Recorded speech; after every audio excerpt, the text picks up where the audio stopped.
Madame, monsieur, bonjour. Parlons catch. Lorsque la Constitution est violée, les démocrates ne doivent pas l'accepter. Démocrate, il ne l'a jamais été. Démocrate, il ne l'est pas. Démocrate, il ne le sera jamais.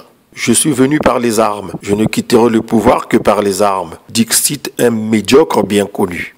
Avec l'expérience acquise, les nombreuses observations lues ça et là, je suis en droit de dire aujourd'hui que l'usurpateur du pouvoir au Congo-Brazzaville, le sieur Sassou Denis, ne lâchera pas le fauteuil aussi facilement. Il ne partira jamais de son propre gré. Sassou n'admettra plus de se faire corriger comme il l'a été lors de la conférence nationale souveraine de 1991. Affirmer que Sassou Denis est un stratège politique, je dirais faux. Sassou est un homme têtu, froid, un inconscient, un monfoutiste, un mercenaire de la pensée unique, un arrogant, un déséquilibré, un haineux, un complexé, un jaloux, un pervers sexuel, etc.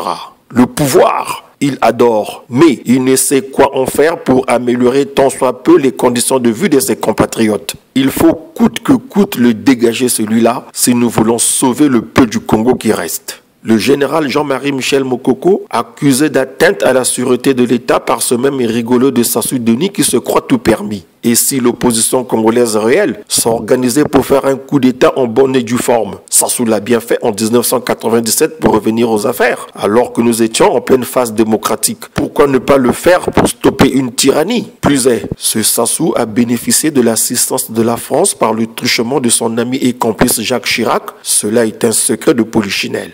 Nous sommes en 2018. La classe politique française n'est pratiquement plus la même que celle des années Focard. Cela dit que tous ceux qui ont des entrées dans les milieux politiques et d'affaires en Occident, en France particulièrement, activent ce levier de coup d'État pour débarquer cet imposteur de Sassou Denis qui n'a plus rien de plausible à proposer au peuple congolais, ni à ses partenaires d'antan d'ailleurs, si ce n'est son fils Filou, Christelle Sassou, alias Kiki le Mouivi, qui d'ego préconise l'impunité des voleurs au Congo.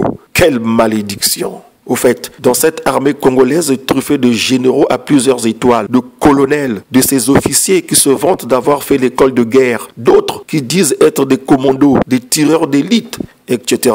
Personne ne pourrait oser vraiment, bande de poules mouillées, si c'est pour mettre montre, gourmette au poignet et chaînette au cou, le tout en or, et jouer les séducteurs, vous êtes les premiers. Sia, peuple congolais civilisé, moi je suis fatigué de parler, quand bien même cela relève de mon domaine de prédilection, n'a bâillé, car personne ne bouge. Salut.